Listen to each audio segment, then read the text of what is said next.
नमस्कार मित्रांनो, तुमचं सर्वांचं आपल्या चॅनलवरती परत एकदा मनापासून स्वागत आहे. मित्रांनो, आजचा विषय जो आहे ना थोडा वेगळा आहे.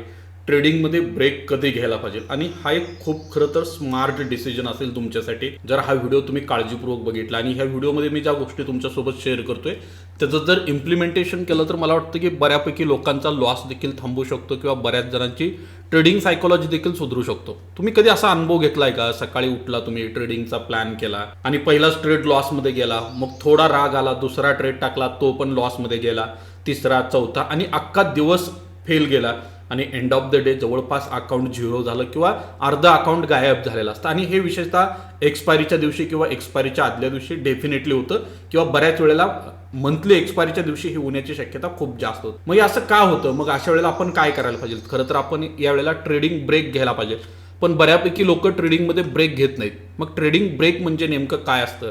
ट्रेडिंग ब्रेक म्हणजे मार्केटमधून माघारी घेणं की अजून काही वेगळं आहे? आणि ट्रेडिंग सायकोलॉजी या संदर्भात काय सांगते आणि त्याचबरोबर सायन्स नेमकं ट्रेडिंग सायकोलॉजीच्या संदर्भात काय सांगते याचं मी काही एक्झाम्पल, काही गोष्टी जे आहेत ते तुमच्यासोबत आज या व्हिडिओमध्ये शेअर करणार आहे. त्यामुळे व्हिडिओ काळजीपूर्वक बघा, कारण यातला प्रत्येक मुद्दा ना मुद्दा हा माझा पर्सनल अनुभव आहे. त्याचबरोबर तो तुमच्या ट्रेडिंग करिअरला एक महत्त्वाची दिशा देखील देऊ शकतो. मित्रांनो, ट्रेडिंग ब्रेक म्हणजे काय? आज ट्रेड नाही घ्यायचा बस ह्यालाच ट्रेडिंग ब्रेक म्हणायचं का?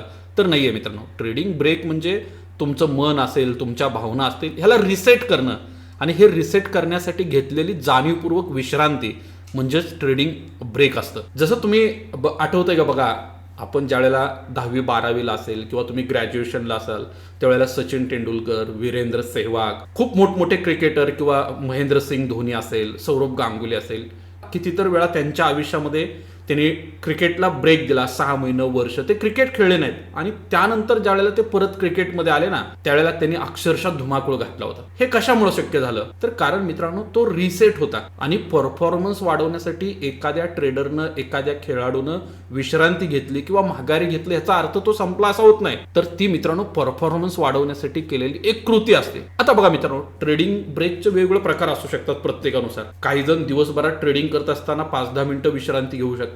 काही जण एखाद्या सेशनसाठी किंवा अर्धा दिवस बाहेर देखील थांबू शकतात मार्केटमधून. काही जण 1 ते 2 दिवसासाठी किंवा 8 दिवसासाठी ट्रेडिंगमध्ये ब्रेक घेऊ शकतात. काही मोठे स्मार्ट प्लेयर असतात ना, काही आठवड्यापासून काही महिन्यांपर्यंत मार्केटमध्ये ब्रेक घेतात. कारण मार्केट कंडिशन जर खराब असेल तर काही आठवडे ट्रेडिंग बंद करणं किंवा ट्रेडिंगमध्ये काम न करणं ही काही खूप मोठी गोष्ट नाहीये किंवा हे आपलं अपयश नाहीये. मित्रांनो, ज्यांना वाटतं ना दररोजच्या दररोज ट्रेडच केला पाहिजे, दररोजच्या दररोज ऑप्शनच केलं पाहिजे, ते ट्रेडिंग करत नाहीत, ते गॅम्बलिंग करतात. त्या ठिकाणी ट्रेडिंग ब्रेक जो आहे ना खूप महत्त्वाचा असतो.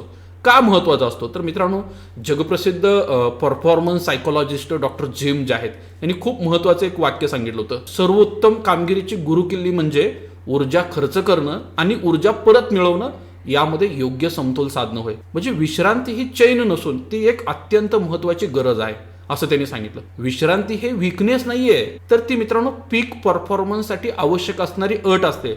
इव्हन हार्वर्ड बिझनेस युनिव्हर्सिटी जी आहे यावरती रिसर्च झालं.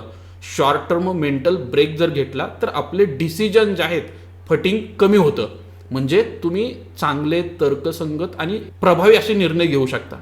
बघा मित्रांनो, तुमचं ट्रेस हॉर्मोन्स जर वाढले असतील ट्रेडिंगच्या दरम्यान तर काय होतं माहिती आहे का? तुम्ही बेजबाबदारपणे ट्रेड घेता, स्टॉप लॉस सिस्टममध्ये ठेवत नाही किंवा बऱ्याच वेळेला बरेच ट्रेडर रिव्हेंज ट्रेडिंगच्या पाठीमागे लागतात किंवा अचानक खूप पोझिशन साईज वाढवतो. अकाउंटला 1,00,000-2 लाख असतील तर अख्खं 1,00,000-2 लाखाचं ओटीएम ऑप्शन बरेच जण घेतात. पण मित्रांनो, जर तुम्ही या ठिकाणी ब्रेक जर घेतला तर ट्रेस हॉर्मोन्स नॉर्मल लेवल येतात आणि ते एकदा नॉर्मल लेवलला आलं का मन देखील शांत होतं आणि रॅशनल माइंड जे आहे ते त्या ठिकाणी परत ॲक्टिव्ह होतं आणि त्यातून देखील आपण खूप चांगल्या पद्धतीनं परफॉर्मन्स वाढवू शकतो. आता मित्रांनो, आपल्याला ट्रेडिंगमध्ये खरं तर ब्रेक घ्यायला पाहिजे का नको हे कसं कळणार? बरोबर आहे ना? आता मित्रांनो, मी माझ्या अनुभवातून काही गोष्टी सांगतोय आणि ह्या काही ज्या गोष्टी आहेत मी वेगवेगळी पुस्तकं जे वाचली, वेगवेगळे व्हिडिओ जे बघितला त्यामध्ये देखील ह्याचा उल्लेख आलेला आहे. आता सगळ्यात महत्त्वाचं, ट्रेडिंग ब्रेक कधी घ्यावा? तर मी मित्रांनो आत्तापर्यंत पाठीमागच्या 6-7 वर्षामध्ये कमीत कमी 4 ते 5 वेळा ट्रेडिंग ब्रेक घेतलाय. म्हणजे याचा अर्थ प्रत्येक वर्षी मी कमीत 15 दिवस, महिना, 2 महिना ट्रेडिंग करत नाही किंवा ट्रेडिंग मार्केटला ऑब्झर्व देखील करत नाही. डेली फक्त मार्केटला ऑब्झर्व करणं आणि त्या मार्केटमध्ये न्यूट्रल राहणं ही खरं तर खूप मोठी लेवल मानली जाते. जेव्हा तुमचे सलग 3-4 ट्रेड फेल जातात किंवा सलग ट्रेड फेल गेल्यानंतर तुम्ही पॅनिक मोडमध्ये जाता, असं ज्यावेळेला तुम्हाला वाटतं ना त्यावेळेला ओळखून चाला की बाबा तुमचं माइंड सध्याला ट्रेडिंग ब्रेक घेण्यासाठी आपल्याला काहीतरी सिग्नल देतंय. अशा वेळेला तुम्ही मार्केटला वेळ द्यायला नको आहे. अशा वेळेला तुम्ही तुमच्या माइंडला रिसेट करणं गरजेचं आहे. आणि मित्रांनो, या संदर्भात ट्रेडिंग इन द झोन हे जे पुस्तक आहे मार्क डग्लसचं, त्यांनी खूप चांगल्या गोष्टी लिहिलेत. सलग 2 ते 3 ट्रेडमध्ये जर तोटा झाल्यानंतर एखादा सर्वसामान्य ट्रेडर त्याच्या ट्रेडिंग सिस्टमवर क्वचितच टिकून राहतो. कारण बरेच जण ट्रेडिंग सिस्टम फेकून देतात, अक्षरशः फोडतात ट्रेडिंग सिस्टम. आणि 2 ते 3 वेळा लॉस होणं, ट्रेडिंगमध्ये स्ट्रॅटेजीनं काम न करणं ही खूप सामान्य गोष्ट आहे असं मार्क डग्लसनं सांगितलं. त्यामुळे मित्रांनो, तुमचं जर सलग 3-4 स्टॉप लॉस हिट होत असतील तर नाराज होऊ नका. आता टाइम आला आहे ट्रेडिंगमध्ये ब्रेक घेण्याचा. त्याचबरोबर मित्रांनो, तुम्ही जर ट्रेडिंग करत असताना कन्झिक्युटिव्ह तुमचे लॉसेस होत असतील, म्हणजे सातत्यानं लॉसेस होत असतील तुमचे, तर मित्रांनो, आज ट्रेडिंग बंद हा नियम पेपरवर लिहा आणि डायरेक्ट मॉनिटरला पूर्ण चिटकावून टाका. कारण त्याशिवाय तुमच्या ट्रेडिंगमधला लॉस थांबणार नाहीये. कारण बघा, तुम्हाला ट्रेडिंग करत असताना कधी कधी सकाळी झोपेतून उठल्या उठल्या एक फिलिंग येतं, अरे यार माझा आज लॉस तर होणार नाही ना.